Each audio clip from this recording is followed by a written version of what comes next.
mighty. Not because you want to, but you had to. Be bold and no time to be bashful. Grab life by the horns like a natural.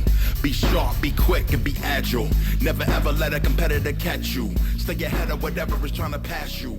Though it's not a race, sometimes that's how you gotta operate. Hello everyone, and welcome to the Morning Boot Up. My name is Samuel Ray, also known to many as Dr. Sam. And this is just a solo segment where I weekly talk about whatever topic is on my mind, usually related to games or entertainment.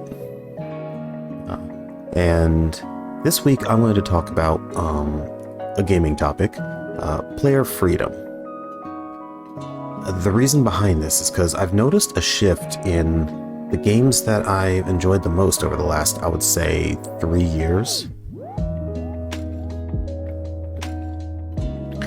Pardon my pauses, I'm still drinking my morning coffee, kind of on theme with the morning boot up. But anyway, so regarding player freedom, briefly, my gaming history, I started with platformers on the Sega Genesis, particularly Sonic the Hedgehog 2. That was the first game I ever played. However, you would think with platformers that there's a certain rigidity to them. You know, you're supposed to play the levels certain ways as designed. I mean, after all, the first Super Mario Brothers game was hailed as having such an excellent first stage, you know, stage 1-1 or 1-1 that teaches you how to play the fundamentals of the game without even a single text box because of the level design and how well designed it was. You know, how crafted it was to introduce each different aspect of the game's fundamentals to you without a single word on screen. And yeah, that is definitely true. However, even in that game, there are multiple different paths you can take, and people have found ways to take paths that were maybe not exactly intended by using mechanics that either were intended or are exploits in the game, enabling them to speedrun levels in Mario in ways that I imagine the developers never thought would be possible. So sometimes that kind of player freedom is unintentional, yes. However, as gaming, you know, and game development expanded over the years and the decades, player freedom became more of a thing that can be designed into your game, into the mechanics, into the gameplay loop. But then also some developers kind of went in the opposite direction and started to restrict players more. So I said, for example, my first game was Sonic the Hedgehog 2 on the Sega Genesis. And while that game had some very excellent level design, in fact, they took what didn't work from the first Sonic, which there was a lot. It was a rough first game, all things considered. They took what didn't work and either refined it or they either like fixed it or cast it away, and they took what did work and refined it to an even higher level. It's one of the best Sonic games even to this day. And the thing that set it apart though, because Sonic the Hedgehog's level design, or the concept behind them, was inspired by speedrunning level 1-1 in Super Mario Brothers. But they specifically, the developers over at Sonic Team, or what would become Sonic Team, had this in mind. They designed their levels specifically so that, especially in Sonic 2 onwards, they designed their levels specifically so that the better you get at the game, the more ways you find to traverse the level, the more the level opens up to you, and the more you get to experience, and the faster you get to go. So it rewards the player's skill and creativity.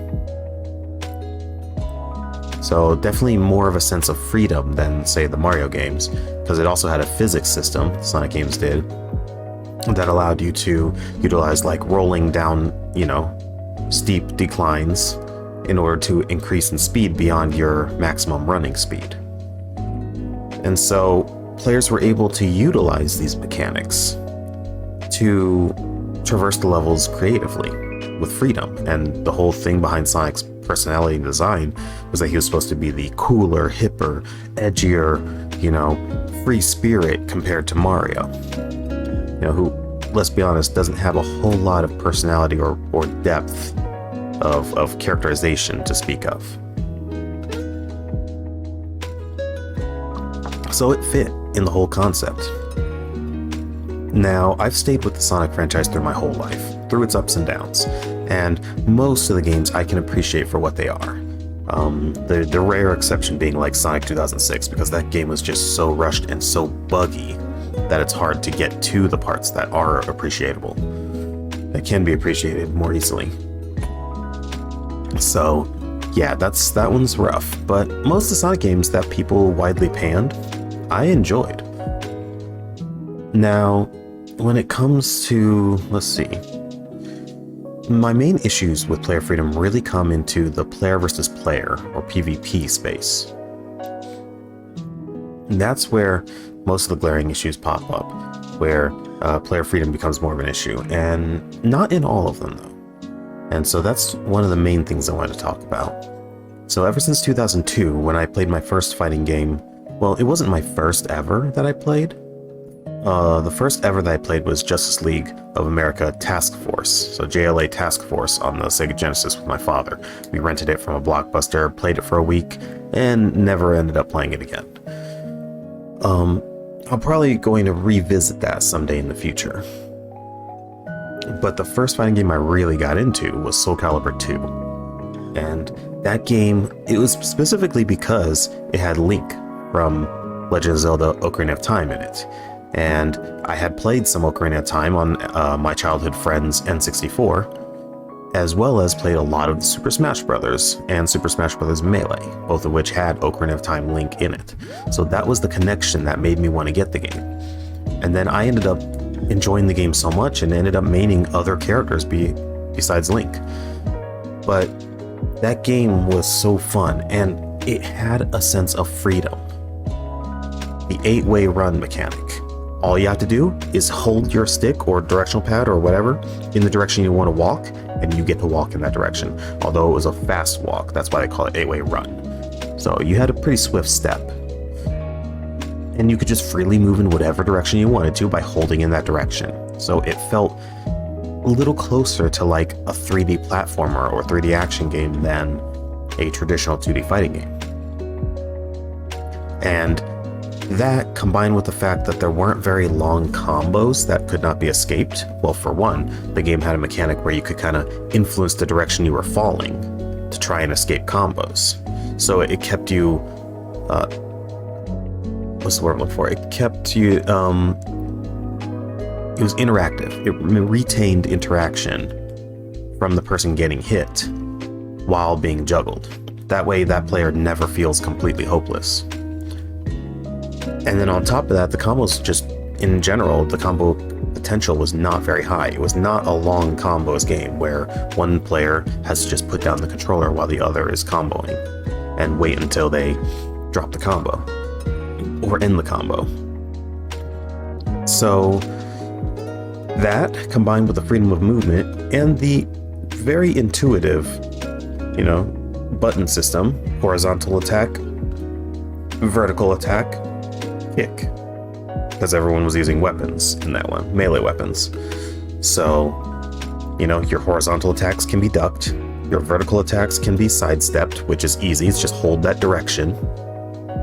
Kicks were the shortest range, but the quickest. And then there was a block button. Super intuitive.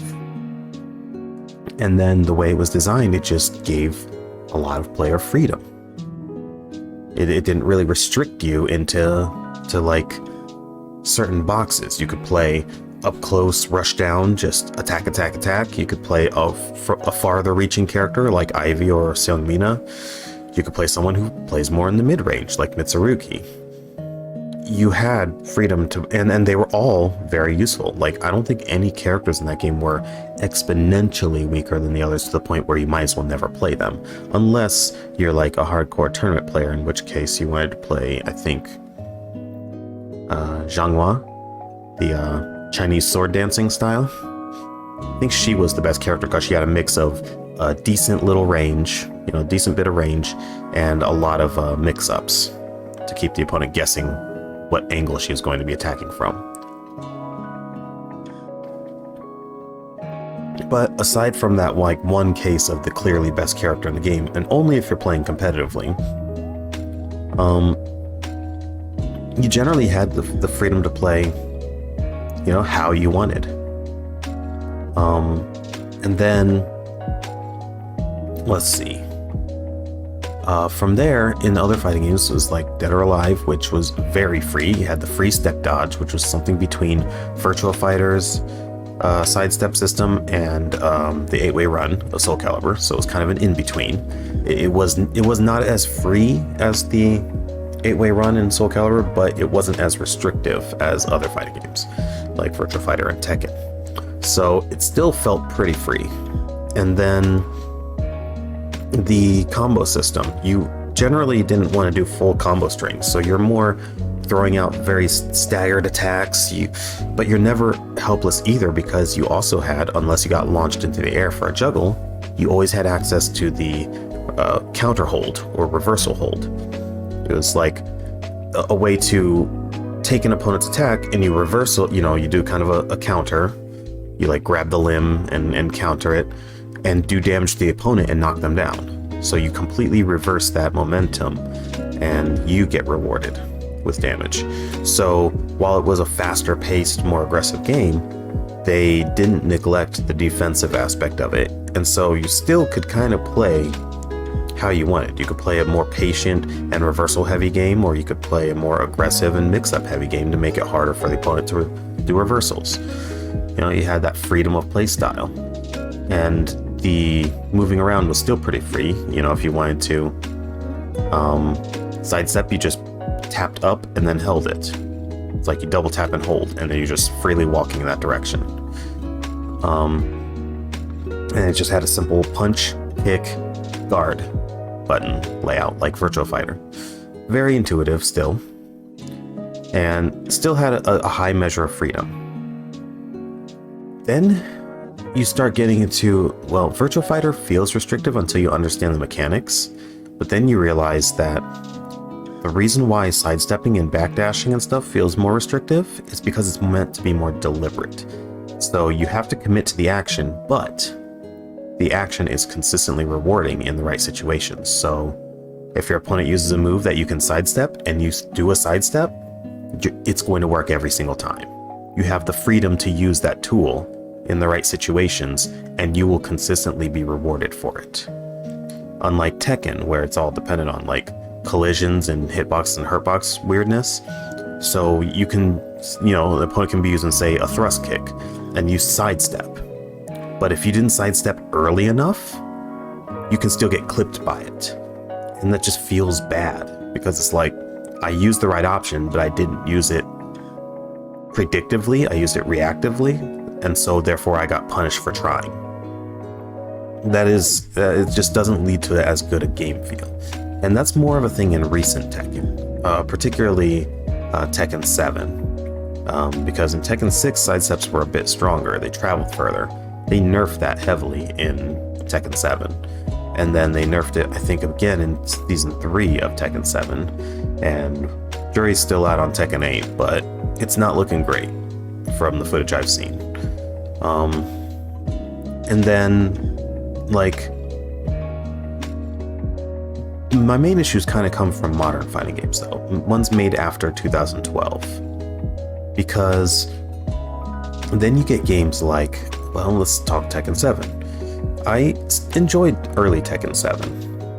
While they did weaken the effectiveness of backdashes, so like you don't travel as far and therefore you can't use it to create space as easily, and they also weaken the effectiveness of sidestepping, so those don't travel as far, so it's harder to evade attacks with the sidestep, which both of those things were core to Tekken, to what made Tekken it's what it is, its identity. They weakened those. Then in then they added a mechanic that the Power Crush. So every character has a move or two that armor through. You still take the damage, but armor through hits and then attack aggressively and get a hard knockdown. So, that was more of a, okay, you might be able to press a button here, but I'm going to just punish you for it. For trying to press a button when you think you have an opening. And then, what they did though in Season 3 was they reduced the amount of moves that knocked the enemy down. They put them instead into like a little twirl spin for a moment and leave you like at advantage, but there's no knockdown because they wanted to keep the game running at a faster pace. Then they also increased the amount of damage everyone did and the ease at which they could carry, juggle the opponent after launching them into the air, juggle them to the wall of the stage, and then dish out more punishment at the wall. So they made the game more explosive, and they made the game more offense-oriented, more offensive. And they also, throughout the lifetime of Tekken 7, they nerfed or reduced the effectiveness of defensive tools, like Steve Fox, the boxer's back left punch, or back one, as it's called by the Tekken community. It was a fast, short-range hook, left hook, that was meant to counter-hit enemies when they're attacking. So if they're attacking and you, with a move that's slower than this move, and you caught them with it, it would put them into a crumple state, where they're slowly crumpling to the ground, like they fall into their knees first, and that gives you an opportunity to do a follow-up attack. You're rewarded for intercepting their attack with a fast one that lacked range. So if they're right up on you and attacking, you get rewarded for using this right. Well, they had to slow it down and they had to weaken it because people, I guess, too many people complained about a strong defensive tool being strong. And then I think they did the same thing for a couple of Feng, the Chinese Kempo user, for a couple of his moves, like his backwards stance, his Kempo step, where he enters a special stance while stepping backwards. They reduced the amount of distance it traveled, I believe, because people were using it to evade attacks and then counterattack with the unique moves he can use while in that stance. And I think they also nerfed his back left punch, which is a very fast palm strike that lacks range, but it knocks the opponent back if they're attacking. Same as Steve Fox. They weakened that one as well, and they made it so that if you block it, you are wide open to all follow-up attacks, pretty much all punishments. So throughout its lifespan, they had to weaken defensive tools and then strengthen offense. And then I just kind of started losing enjoyment of that game, but how that ties into player freedom is they started withholding or reducing reward for people who wanted to play certain play styles. If you wanted to play more defensively, the game was now less rewarding for you. And so they're trying to kind of bottleneck you or pigeonhole you into playing more aggressively. Because the average attention span is ever shrinking year after year, to the point where some scientific studies suggest that the average attention span of the younger generations is comparable to that of a goldfish. Of course, we can't say that is true definitively, but it's a funny thought, and it doesn't sound too far-fetched, considering how instant gratification modern culture has become with, on-demand everything. On-demand video, on-demand music, with the press of a button or tap of a screen, on-demand. Heck, shopping online, not even having to do the shopping yourself, having stuff delivered to you. Culture has become very instant gratification, and therefore, when it comes to games, if there's not action happening on screen for longer than, let's say, 6 seconds, people get bored. or complain, or both. So it's obvious that the developers tried to cater more to that, tried to adjust to that. I think they did so in the wrong ways though, because in the ways that they did so, they removed people's ability to play certain playstyles and have a rewarding experience. And that would be okay if one game or two or whatever, were catered towards aggressive play, like the Guilty Gear series. From its inception, it has always favored offensive play and heavily penalized defensive play. More like basketball, basically, how you have the shot clock, so you have to take a shot within, I think it's 24 seconds of your team gaining possession of the ball. And so like Guilty Gear, if you don't attack for a certain amount of time, or if you're, walking away, trying to play more passively and block more, or react to what the opponent's going to do instead of going forward yourself. For one, the game only gives you the meter resource that you need to do pretty much everything, offensively and defensively, in order to, you only get that meter resource for moving forward towards your opponent, for walking forward or running forward, or attacking. And then you also only, the game will literally, if you're playing passively for what it determines as too long by the arbitrary time limit set by the developers,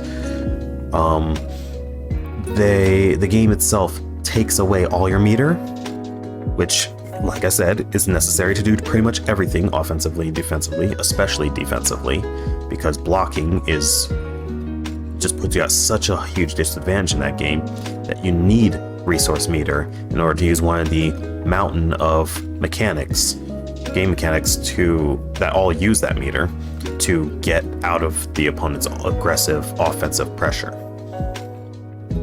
So it takes away all your meter. So it's like, oh, you've been playing defensively for too long? Well, now you don't even have the resource you need to get out of the opponent's aggressive, their offense. So now, when they do come in and start attacking, you're just, you're up the creek without a paddle.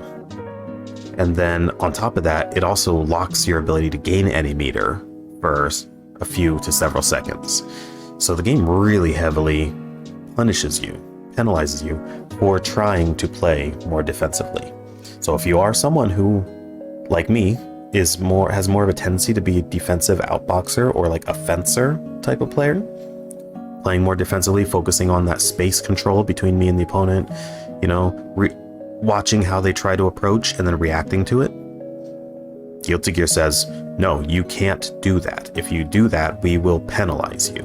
We will take away your ability to do things that are necessary to play and win.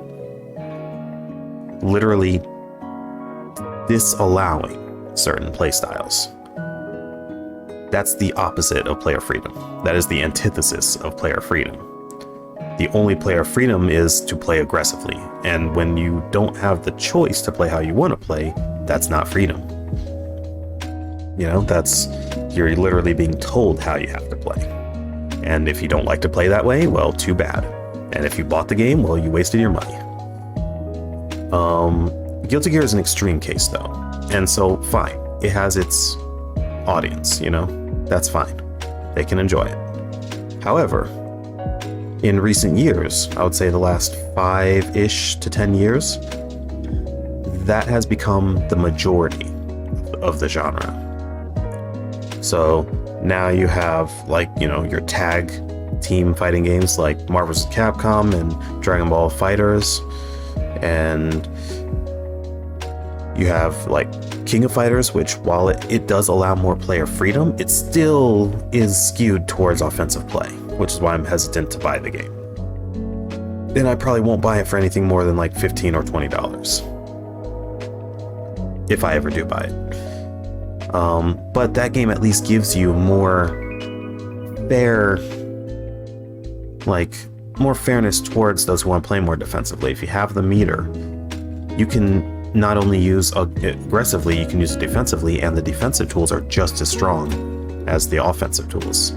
Like the guard cancel, you have 2 defensive guard cancel options when you're blocking. You have guard cancel roll, where you roll away or roll forward through the opponent, past them, or you can use a blowback attack that knocks them full screen away.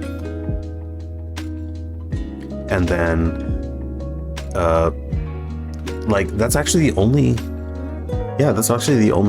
two uses of meter while you're blocking. The other uses of meter are for your like aggressive dash cancel that opens up more options and combo potential, and EX moves. So that's pretty much it, like enhanced moves. So yeah, they pretty much they do a better job of balancing offense and defense in terms of like the resource intensive mechanics, but the gameplay itself is still very aggressive, with forward run being a thing, but there's no back run, it's a back dash, like a limited distance dash. And then there's also the hop system. Like there's 4 different types of jump. You have full jumps, you have hops, and then you have like hyper versions that go further. And the hop pressure, the ability to hop and press fast attacks to pressure the opponent, is crazy. So it's still more, skewed towards aggression, but not entirely. Not like Guilty Gear is, where it forces it by its very mechanics. It's very like system level design.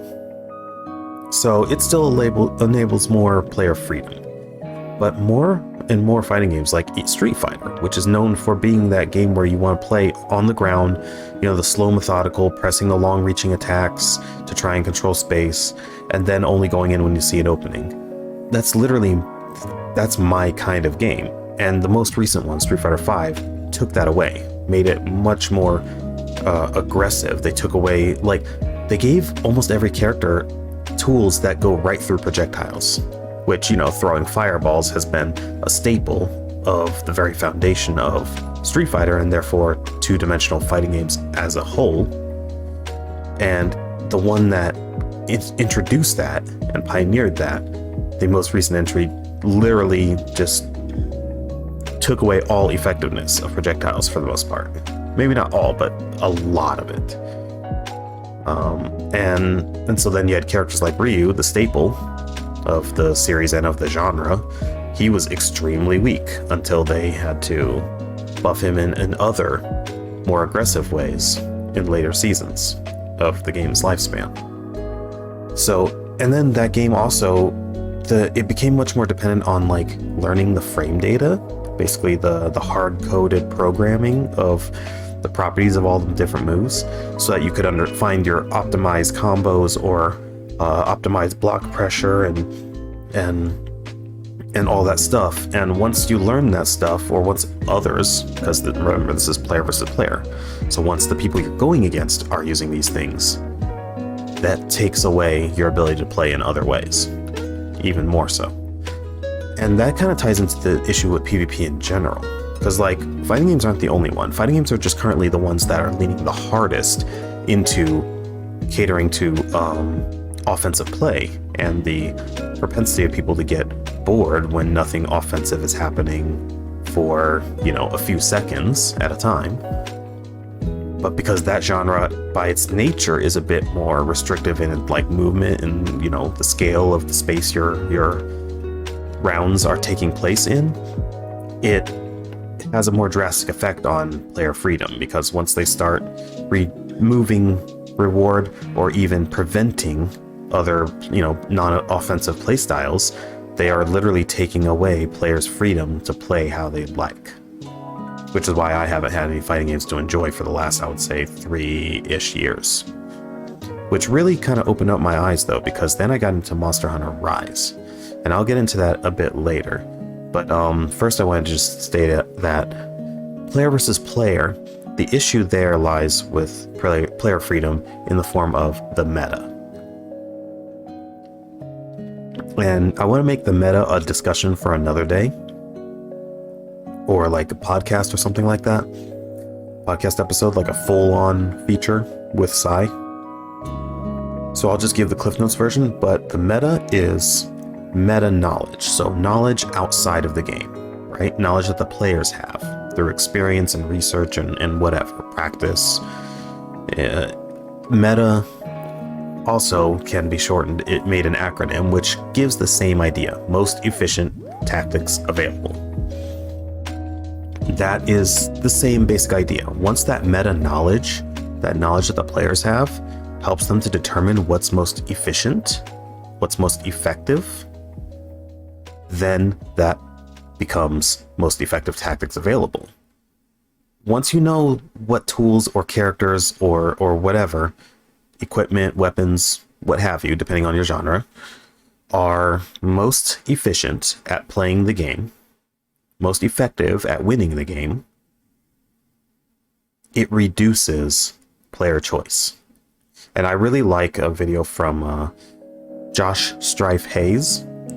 He's mostly focused on MMORPGs, but what he said, he literally said that, and it applies to all genres that have any form of player versus player, especially. As soon as the players know what's most effective to play anything else, any other characters, any other, equipment or weapons, or any other play styles, any other fashions of playing the game, become a hindrance to you, because the people you're going against are going to be doing what's inherently stronger. So then it becomes an uphill battle to play anything else. And then when that happens, well, what do you want to do? If you're playing a player versus player game where the whole point is to play and try to win, right? To then put yourself at a disadvantage on purpose and make it harder to play or win is, it's hardly a choice for anyone with a modicum of logical thinking, right? Or someone who doesn't want their time playing the game to feel wasted. And time is the one commodity no one can get any more of. We can get more money if we waste our money on a purchase of a game we don't enjoy. You can sell the game back, get a little bit of that money back, and you can just work and make more money. Fine. But the time you put into the game, playing it, and not having fun, is wasted time you'll never get back.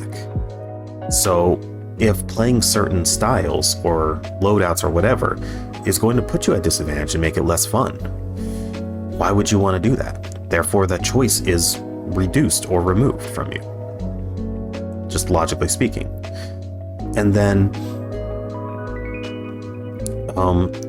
you combine that with, some genres like fighting games, which allow you, have things like hit stun or block stun or combos that, can't be escaped, or crowd control stun or whatever. Mechanics that make it so that control is taken away from one player.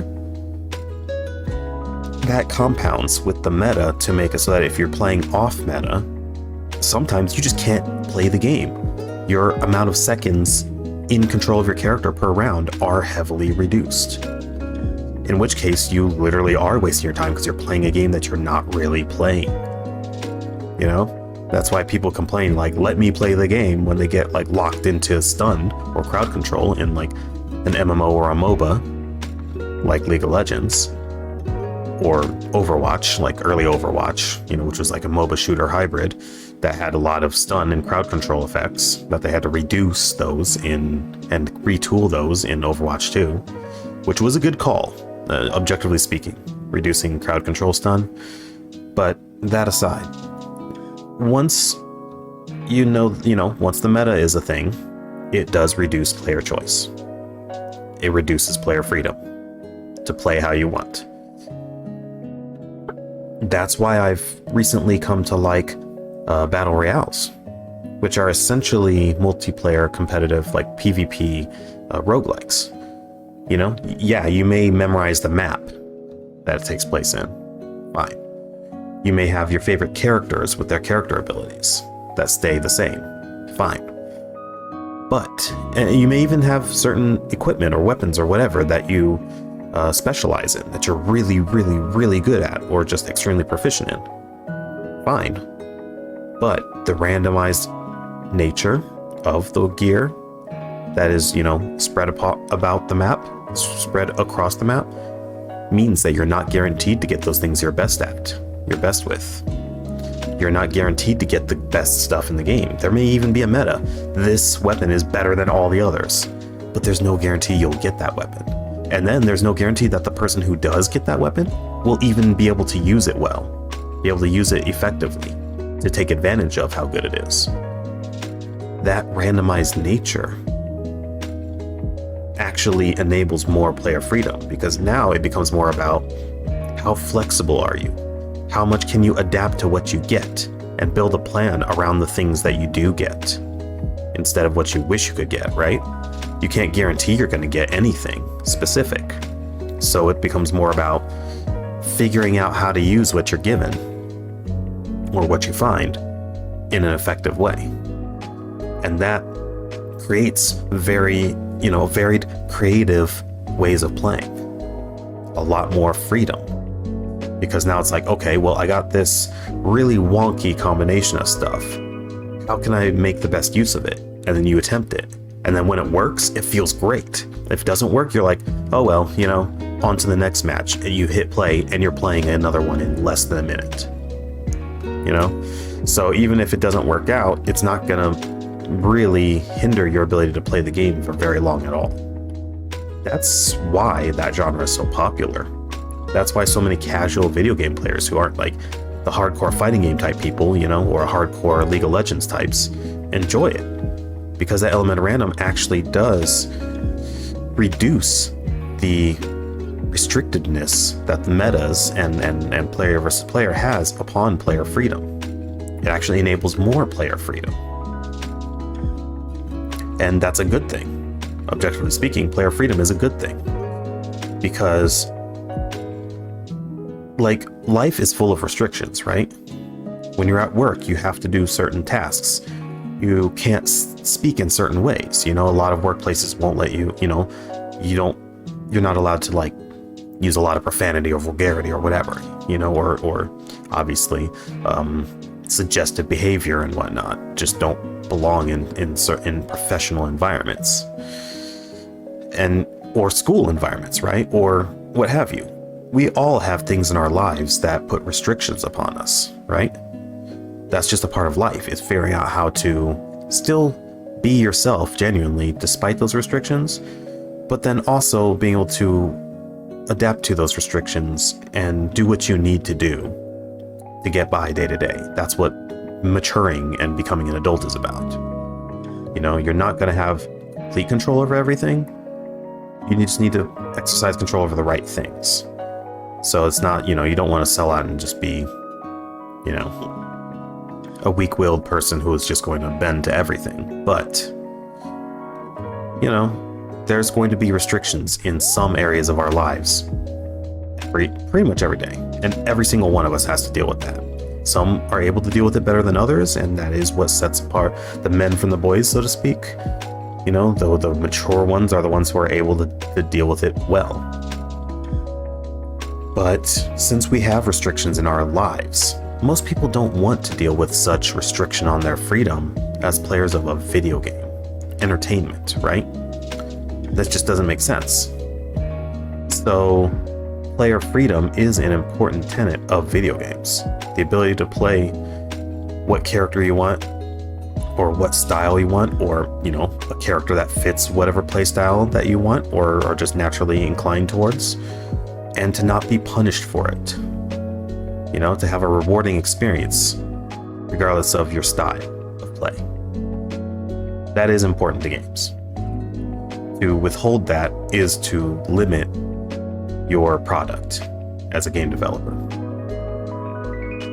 And that's just how it is, because the most restrictive games are generally the ones that have the smallest player bases. Fighting games are definitely much smaller than your MOBAs and stuff, because MOBAs, you have a wide variety of characters and styles.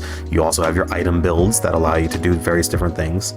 While yes, there's a meta that can kind of bottleneck you, they generally only come into effect when you reach higher ranks of play, skill levels.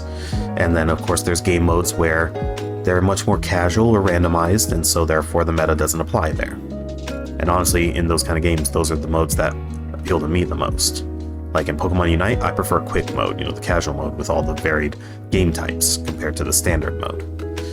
Fighting games used to offer alternative game modes with all sorts of rules and stuff, but over the last 10 years, they kind of stopped doing that. And then that's why Super Smash Brothers is so big, because it has so much freedom to play how you want. Customize what items appear, how frequently they appear, what game type, is it stock, time, coin, or whatever. All sorts of modifiers you can put into play, on top of having just a wide breadth of recognizable Nintendo and gaming characters. It's big for a reason, and it deserves it because it embodies player freedom as a subgenre of the fighting game genre, which notoriously restricts player freedom, especially over the last, I would say, 10 years.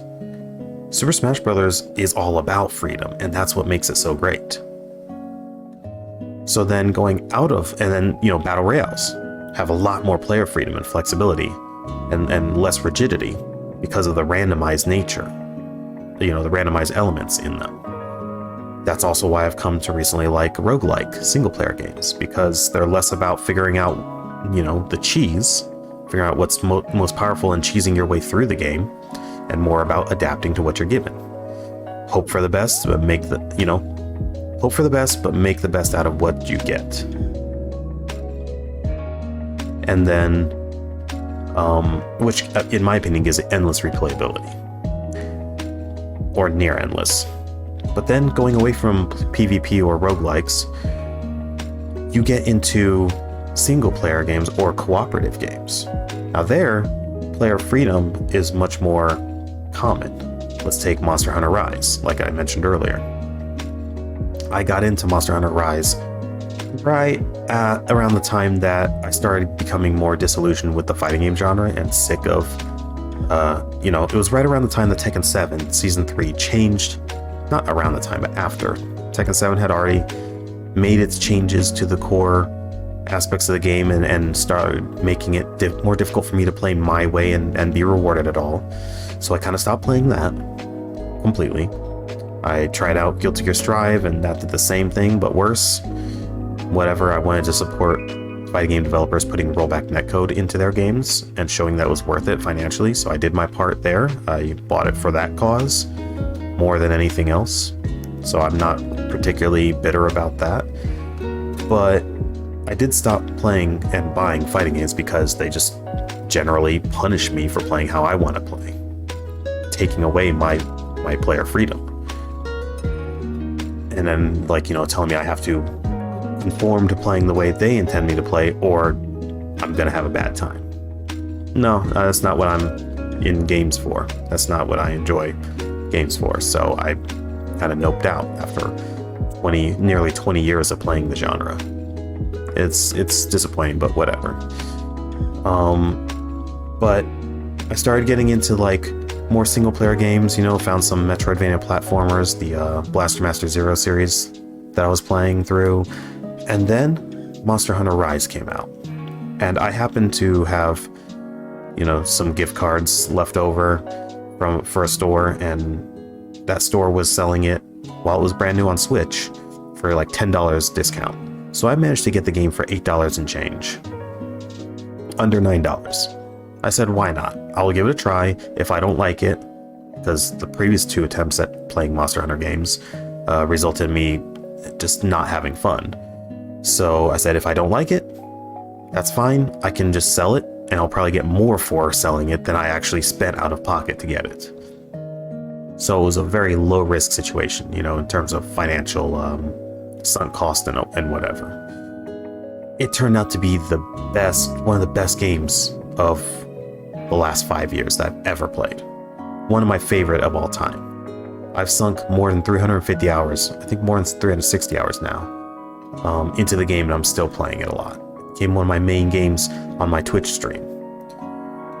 And one of the main polls of my streams being that I play it with the viewers.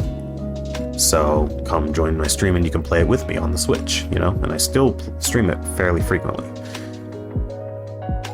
Well, fairly frequently from me, which is once every 2 or 3 weeks.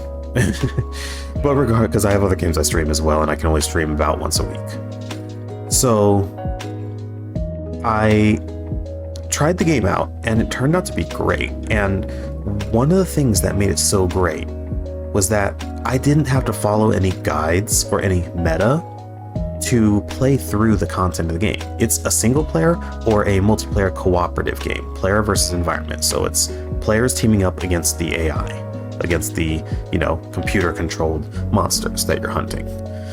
So when I played through that, I was able to make my armor and weapon builds, my combination of armor, weapons, and decorations and stat increases and stuff like that. I was able to create my own custom builds without following anyone's guides. And I was able to play through 90% of the base game's content.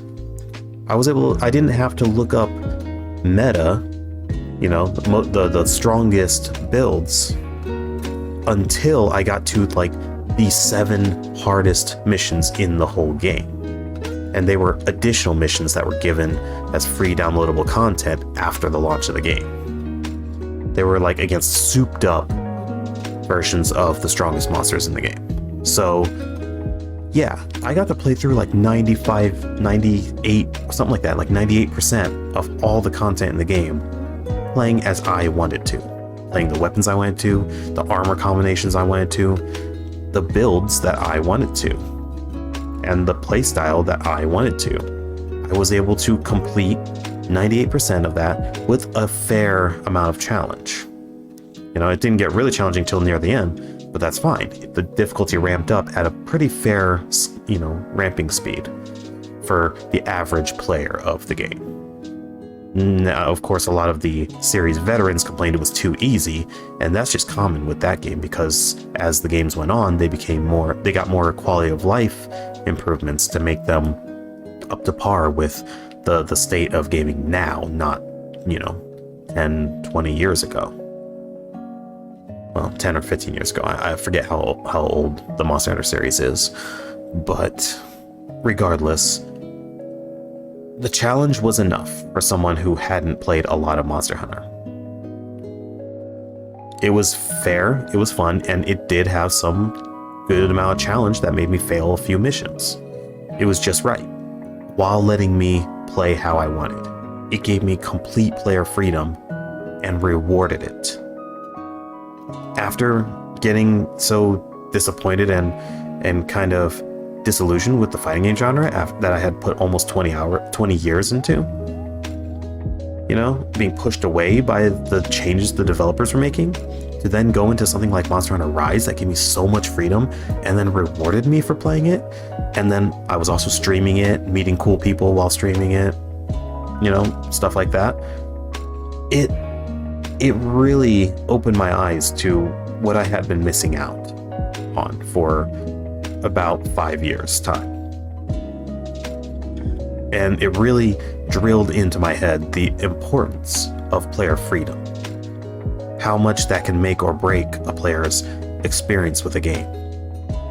The lack of player freedom has broken my experience with many fighting games over the last 5 years. The complete player freedom that I was getting to play as I wanted to and be rewarding in Monster Hunter Rise made that my favorite game of the last 3 years. One of my favorites. I can't say my favorite, but it was definitely my favorite game of the 2020 and 2021 kind of period. Or I think it came out in 2021, so it's my favorite game of 2021. Absolutely. And even now, so yeah, I had to use some meta builds to tackle the hardest, the small handful of hardest missions in the game, and they were extra missions. They weren't even packaged onto the game card. After the Sunbreak expansion came out, I've been playing through that content with my own builds also, that have been growing and evolving as I get more gear available to me to craft. So again, new content injection, and that total player freedom comes right back, even though all this content is at a higher difficulty tier. It just made me think, why can't more games do this? And why can't competitive games do this? Why don't they try to balance their games to give more player freedom, to a more variety of playstyles, instead of bottlenecking everyone into one playstyle, And while it's the obvious answer is the average attention span, and that continues shrinking, because they say in boxing, right, the closest real life analogy to fighting games is combat sports. So if you talk about boxing, there's a phrase that says, offense sells tickets, but defense wins championships. And that, wins titles. And that makes sense. People want to see action, but just aggressively attacking, you're just going to make yourself winded. You're going to tire yourself out, and you're also going to leave yourself wide open for counterattacks, for counterpunches. That's how it works in real life. That's how it used to work in fighting games, where attacking too much, overextending, would leave you wide open to counterattacks. But then, I guess so many people started complaining on the internet once the internet became much more accessible to everyone, and being able to communicate directly with game developers became a thing. Players who hated being walled out by defensive players, trying to attack and getting, punished by the other player for doing it because they're getting outplayed, complain enough, and the developer's like, oh, well, we need to stop allowing this to happen in our games then. And therefore now they're doing that. So now you can't be a defensive player and counter everything the opponent's doing. They make it so incredibly difficult to play that way anymore. So like Muhammad Ali, right? Back in the day, Muhammad Ali was labeled the greatest of all time, and people loved watching him fight in his boxing matches. Part of that was because he made a show of it, He was very flashy, he was very cocky. He made a show, even though he was a very defensive boxer. He stayed out of the opponent's range, he peppered them with jabs, he gauged how they wanted to approach, and once he got the locked onto their habits, then he would start getting a little more aggressive. Once he found that opening, or that the chink in the armor, the weak spot in their game plan or their skills. People loved watching him box. But now you take a modern day defensive boxer who's very similar, like Floyd Mayweather Jr., and so many people on the internet, especially now because in the Muhammad Ali days, there was no internet for people to complain on. But so nowadays, you have people complaining all the time about Mayweather's boxing being boring. Even though his style is not that different from Muhammad Ali's. The only difference is people's attention span the average attention span has shrunk, and people have the internet to freely cry on. That's literally it. That's literally the only differences. And, the only tangible differences. And so now people just hate on anyone who fights defensively. It's the exact same thing in boxing.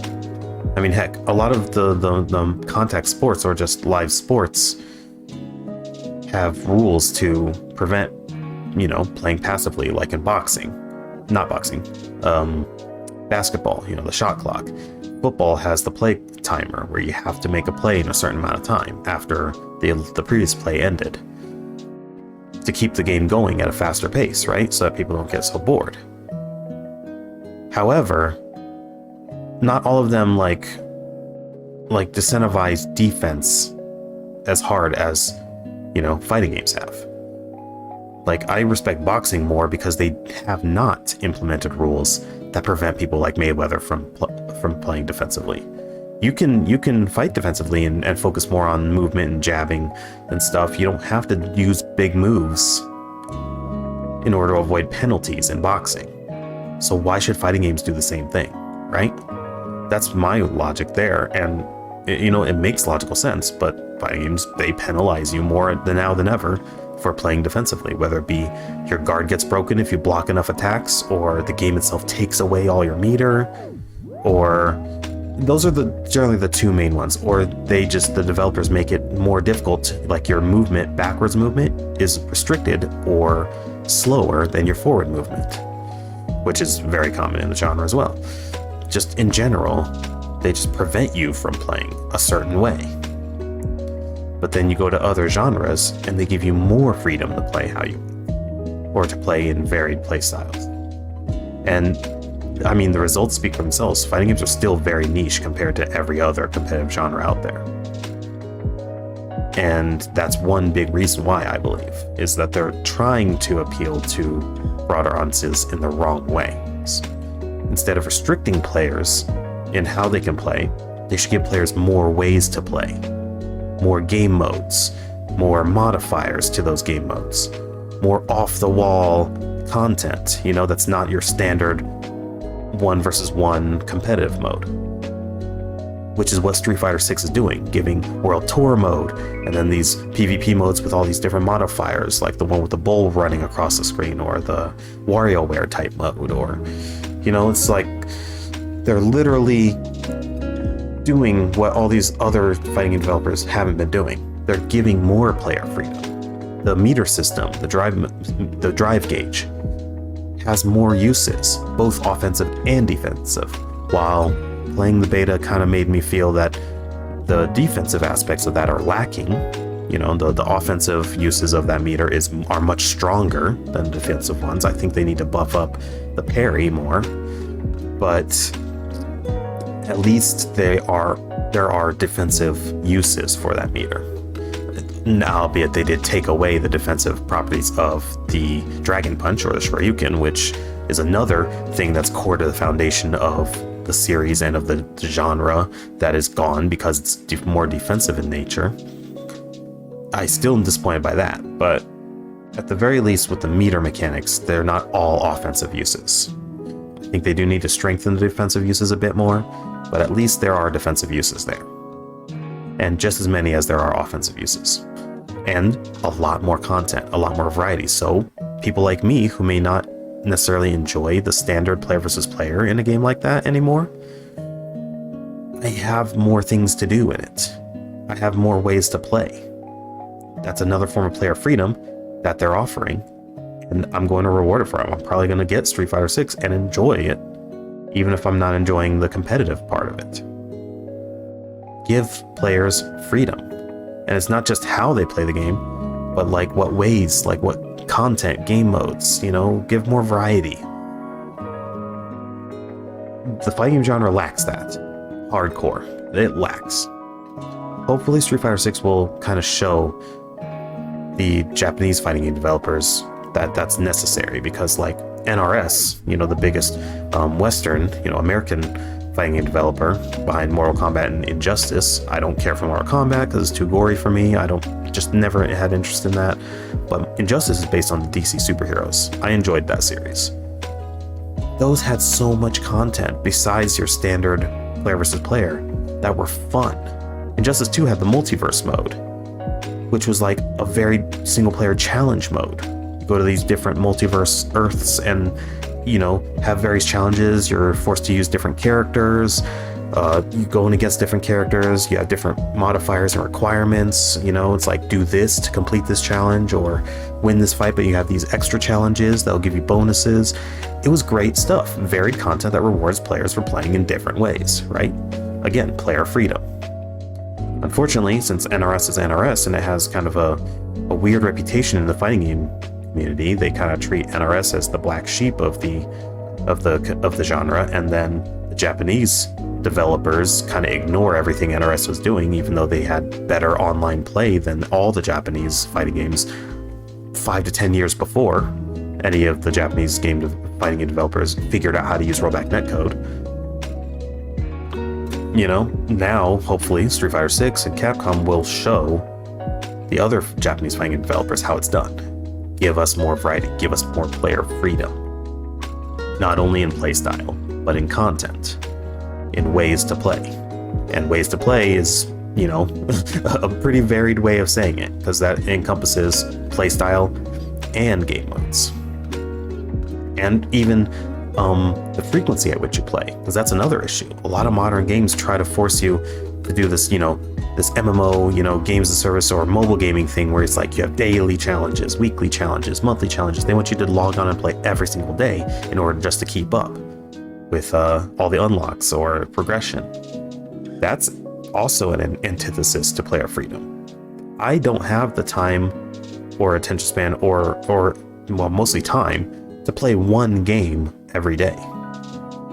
I get bored too fast doing that. I need variety. Variety is the spice of life, right? If I'm playing just one game every day, I'm going to get sick of that game. I'm going to get burnt out on it, and I'm not going to want to touch it for like a whole year after a while.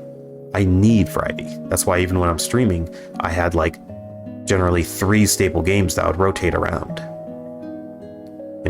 Monster Hunter Rise, Pokemon Unite, and then I'd always be playing a third game, whether it be like multiverses for a bit, or now it's like Warframe, Super Space Ninjas, Sci-Fi Space Ninjas. There we go.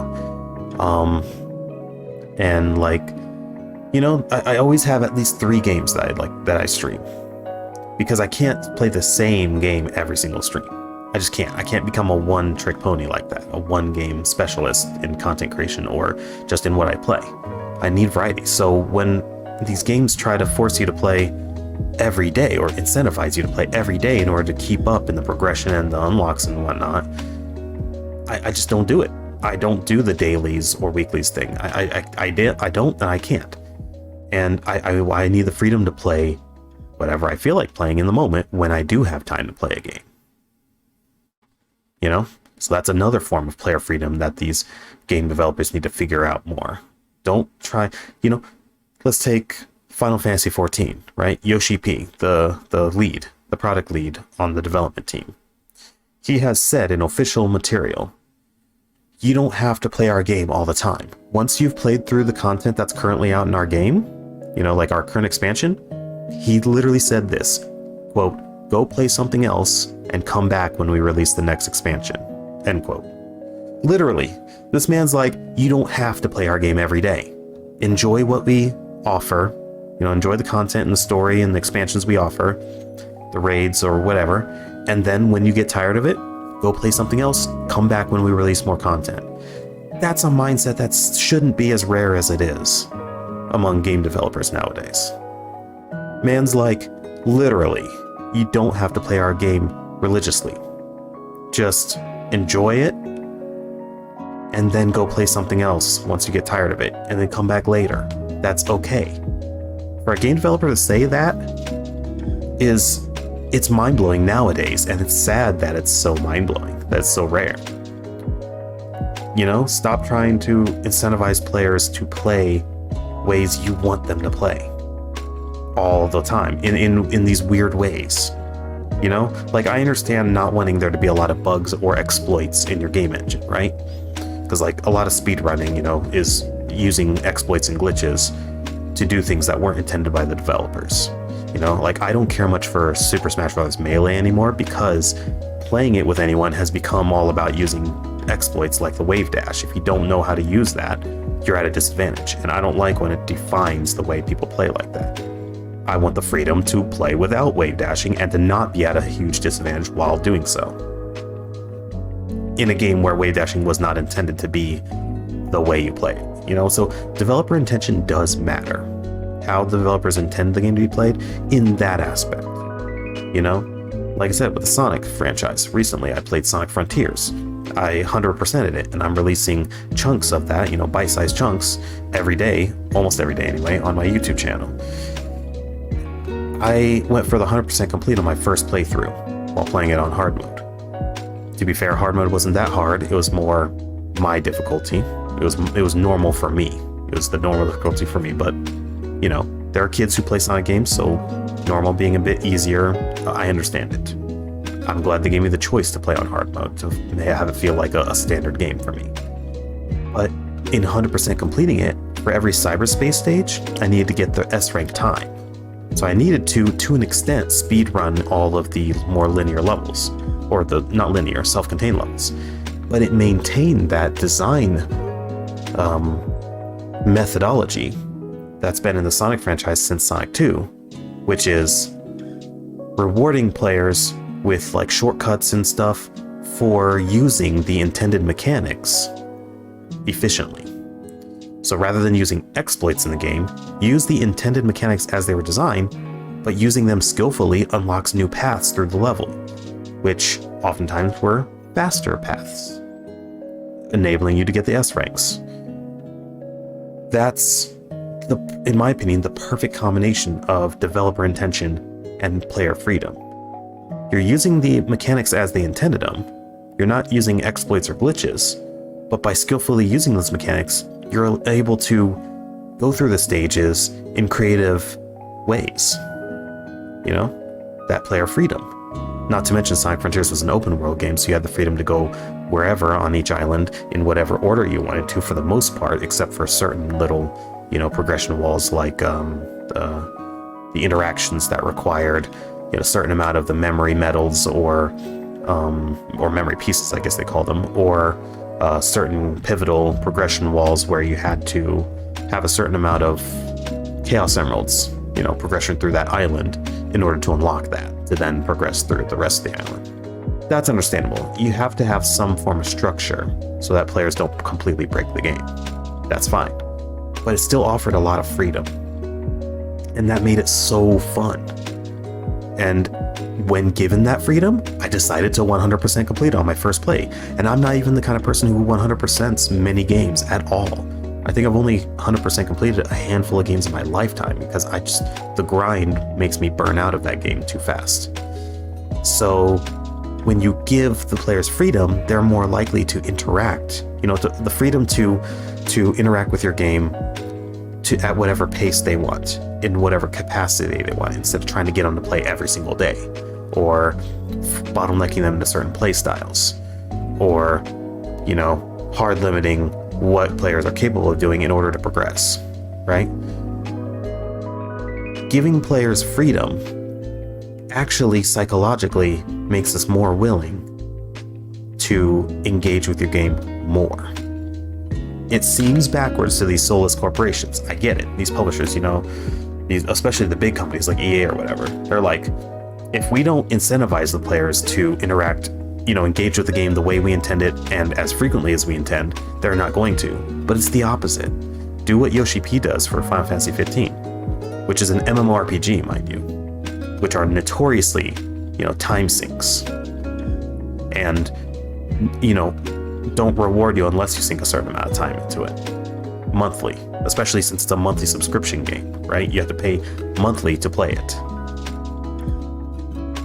He says, once you're done with the content, you don't need to feel like you need to grind out dailies or weeklies or whatever. Just go play something else, another game, and come back later when there's more content you want to play.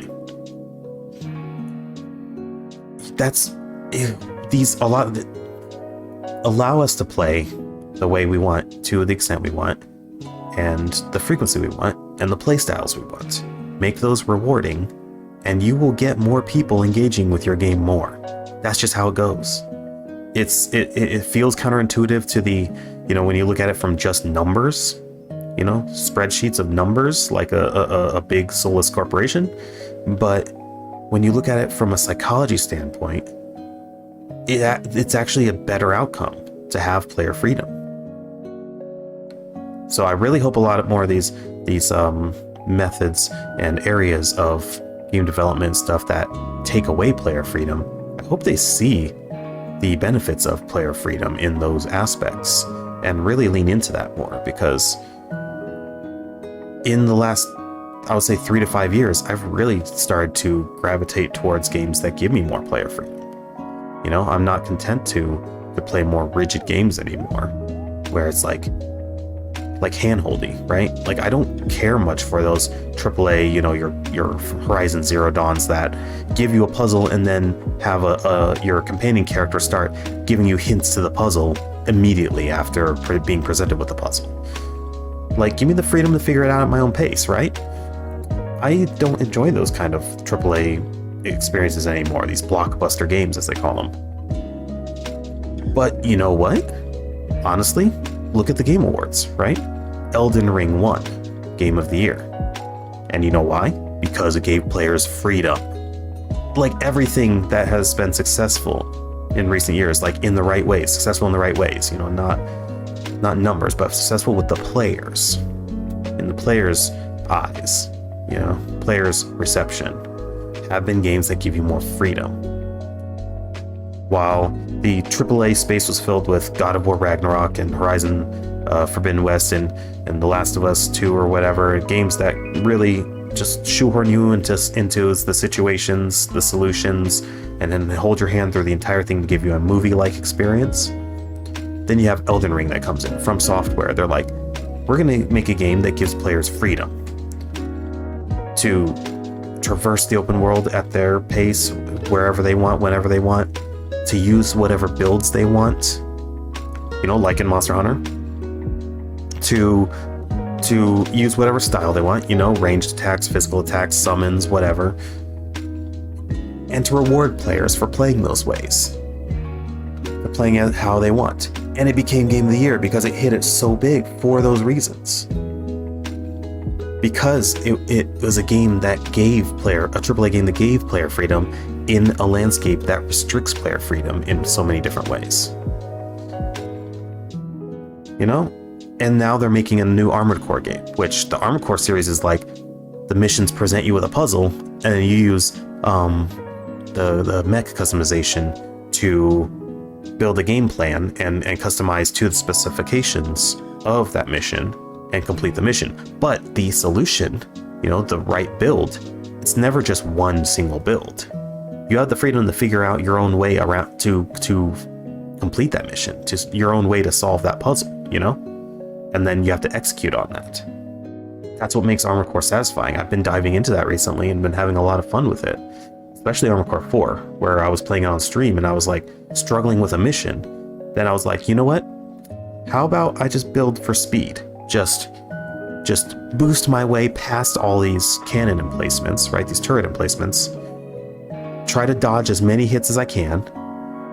Get to the end of this ravine, and then take out the target, right? Which was like 3 or 5 enemies in a more restricted area, in a more limited area. Instead of trying to destroy every turret emplacement on the way there and eating a lot of damage in the process, I'm like, why don't I just boost through, ignore all these other enemies who aren't the objective, get to the objective and complete the objective as fast as possible. So then I built my mech for that with the parts that were, and, you know, resources that were available to me in terms of the in-game currency that I had built up at that point. I had my plan, I executed the plan, and it worked to perfection. It worked beautifully. It was so satisfying to be presented with a puzzle and then given the freedom to complete that puzzle, to fulfill that mission requirement in a way that I came up with. Player freedom. And that game also doesn't like make you, you know, it gives you the freedom to pick which missions you want. You only have to complete a certain amount of missions every chapter, and which missions you complete are not forced upon you. You can complete whichever, like, say, 5 missions you want in order to unlock the one mission that ends the chapter and progresses to the next one. You have if you come across a mission that you just can't beat for whatever reason, or that you just hate so much, you don't have to play it. You can play another mission to continue progressing. Player freedom is a good thing every time. It's always more of a good thing than it is a bad thing. And I can say that with confidence. So I hope more devs do that, because I've been enjoying more games that give player freedom than anything else. And my bad experiences with the last 5 years of fighting games kind of helped open, and then transitioning into Monster Hunter Rise, which gave me so much freedom, is what really opened my eyes to that aspect of game design and how much it makes or breaks my experiences. And then compounded with Elden Ring winning Game of the Year just further proves my point that player freedom is more important than bottlenecking or pigeonholing players into playing, you know, the way that you want them to, or to the frequency that you want them to, or whatever. Give more player freedom.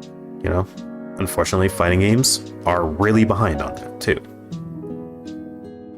They just don't have the benefit of being AAA like a lot of these big games that have player freedom issues, or issues with lack of player freedom. So the fighting game genre really suffered for it because it's still pretty niche compared to all other PvP genres. Here's hoping Street Fighter 6 helps them to get past that and provide more freedom in playstyles and content, game modes, modifiers, and so on. And I'm going to continue enjoying my Monster Hunter Rise Sunbreak, and I'm, you know, keeping an eye on Wild Hearts. I know that it's got a lot of potential and it looks good as a Monster Hunter-like game. It just has a lot of performance issues and optimization issues that they need to fix with some patches. Once those performance issues are ironed out, it'll probably be a game I'll get into, you know, on PC. And then roguelikes. I'm really enjoying roguelikes because of that randomized element, you know, that freedom of figuring out how to make the best of what you get. Armored Core, I'm really enjoying that, and I'm going to get into Armored Core 6 as soon as it comes out, because it's going to keep that core tenet of here's your mission objective, here's the information you get on it. Now make your build to best, complete whatever game plan you come up with for this mission. And if you fail the mission, that's fine. Go back, redo your game plan in your mech build, and try again until you beat it, or play a different mission. It's going to keep that structure, and that's going to make it so much more fun than most of the other games that are coming out this year. I'm sure of it. So I'll be jumping on that, probably playing it on stream as soon as it comes out, Armored Core 6. As long as my PC can handle it, of course. But yeah, that's pretty much my thoughts on player freedom. It's an important thing, game design, and how the players receive your game. And it's a thing that I think is overlooked in some of the weirdest ways by some game developers. And so I hope this made you, a little more aware of that aspect of game design. Maybe opened your eyes to this aspect, this issue, or just gave you some insight into my mind and why I enjoy what I enjoyed lately, and how my tastes have changed over the last 5 years due to it. And let's open up some discussion. Let me know in the YouTube comments, or in a review on the podcast, or on Twitter. Just add hashtag counterpick_pod. And then you can @ me at s_factor_sam. So let me know. Give me some feedback wherever you listen to this, or wherever you'd like, on your thoughts on player freedom. I love hearing other people's perspectives. I do have some strong conclusions about this because I put a lot of thought into it, and I've had a lot of experience with the gaming medium, since I've been playing them since 1994 or 1993. So that's a lot of experience with games. So I do have a lot of knowledge there, and as well as experience. So I think my conclusion is pretty solid. But if you have anything to add onto it, or any counterpoints, let me know. I love discussion on this kind of stuff. So as long as it's civil, keep it civil. Don't be throwing insults. Don't be attacking the person instead of the message. Don't use those logical fallacies. Be intelligent about it. Be civil about it. Be respectable and respectful, because you have to be respectful to deserve respect. So, yeah, let's chat about it. And I'll see you in next week's Morning Boot Up. Always, I'm not going to plan what my topic is going to be. It's just going to be off the top of my head, whatever is on my mind at the time. On YouTube, subscribe to the channel, trying to grow the channel to 1,000 subscribers. So every subscribe is going to massively help me towards that goal. And then I also have a Ko-Fi, which will be linked in the description or the show notes.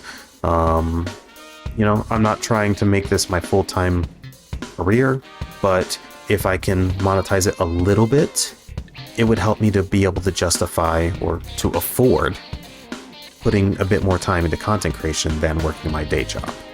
If I can start making a certain amount of money monthly, then I could take an additional day or two off every month from work to then dedicate to, special streams and making content and stuff like that, different types of content.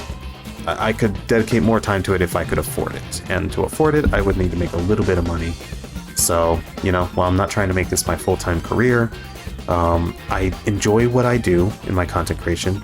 I enjoy creating the space that I do, this clean, all ages, suitable for ages young and old, while not being juvenile, but still welcoming to younger ears, because they have maturity that they can, that can be brought out of them. I've seen it happen firsthand.